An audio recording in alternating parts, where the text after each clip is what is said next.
Hey there and Happy New Year! You can see behind me that my daughter made some party decorations, not for the new year, but to surprise Daddy with. So I love seeing her creativity, and you can see my stairs. The thing about my stairs is that I used to like to pile things on them. I thought to myself, I will save time and energy by piling a bunch of things there and taking it all up at once. But I would never do that, and it would look cluttery and I'd feel yucky going upstairs to bed at the end of the day. It didn't work for me, so I made the rule that I wouldn't pile anything on the stairs, nothing on the stairs, and take it there right away like Dana White says. And it's been a lot nicer in my home. Well, I'm talking about my stairs right now because I was actually thinking about goals. So I made that rule about not putting anything on the stairs, and when I follow it, it works for me. But sometimes I fail to follow it.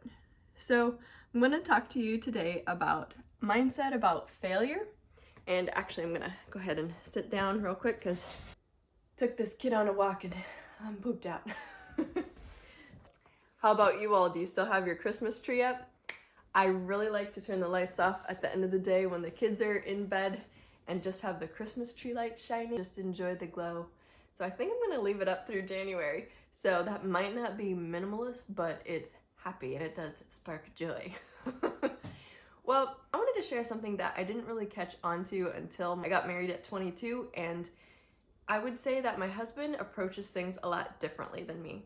And he's taught me a lot about failure, in that I would always be hard on myself for failing. Maybe you have avoided any New Year's resolutions because you don't like to fail. That's kind of me too. I would avoid New Year's resolutions because I knew I'd get distracted and just forget about them after a while. But in life in general, as a perfectionist, hopefully recovering perfectionist, I would just not try things sometimes because I didn't want to fail. But if I tried my hardest and I failed, I'd just be so heartbroken. Or if I made a choice to buy something and it ended up being a waste of money, I would feel like such a failure. I'd be so mad. And my husband said, hey, failure isn't a bad thing. It's an opportunity to learn. It's worth the lesson. Maybe you were looking back on 2020 at your list of goals. I've got mine here. How many did I get to check off, right? But what I'd like to propose is that instead of looking for things that we can just check off a list and get 100% on, is that we look instead for what we learned along the way. So let's also think about how we define success.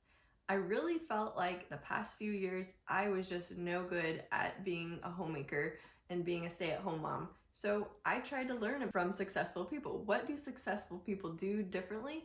How are they more resilient?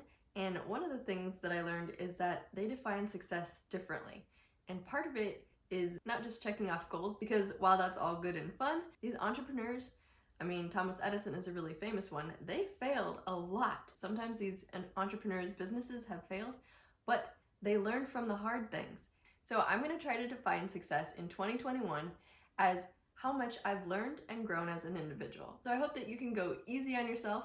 I'm not saying don't push yourself, definitely challenge yourself, because I think you'll get a great sense of satisfaction if you do set goals and work towards them, no matter how far you get on them, but just that you'll be more supportive of yourself, which in the end will definitely benefit your family and society.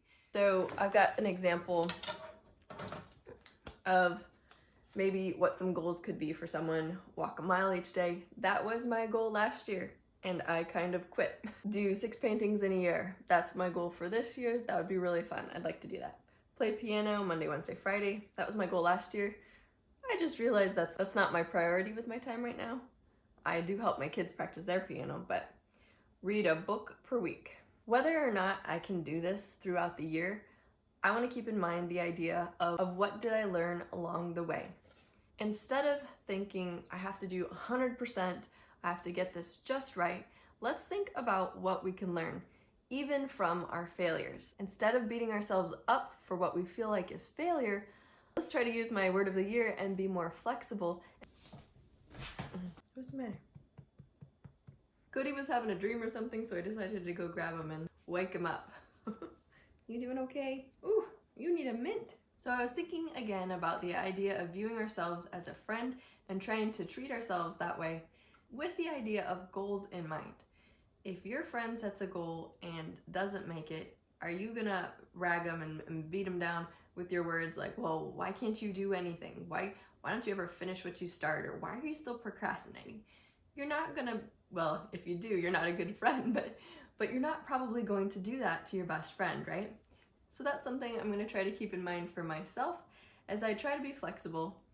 There's probably gonna be days when I am not flexible and I get all bent out of shape, get in a mood, and then go to bed starting to feel pretty bad about how I dealt with the situation instead of being flexible. But I think even situations that we would normally label a failure can really be valuable to us if we learn from them. So for instance, I got cranky the other day and I just had to think about it in retrospect and go, well, what did I learn from this? Well, probably I shouldn't try to pack too much into a day because I'm getting a lot more tired more quickly than usual. So things like that can really help us as we move forward to try to become better people. I mean, that's what a New Year's resolution is about, right? Well, speaking of goals, one of the things that I have a goal to do is to start and finish a painting. So I'm gonna get to it, and I'll probably show you a little bit more about that in a bit. All right, well, if you enjoyed this quick intentional living thought, make sure that you hit that thumbs up button. Click subscribe if you want to hear more from me. In the future, I post a new video every Friday about reducing overwhelm to live more intentionally and creatively. Alrighty, Cody and I will see you in the next video. Looking for things that we can check off the list. You got some cough. Oh boy, you poor thing. You okay? All good?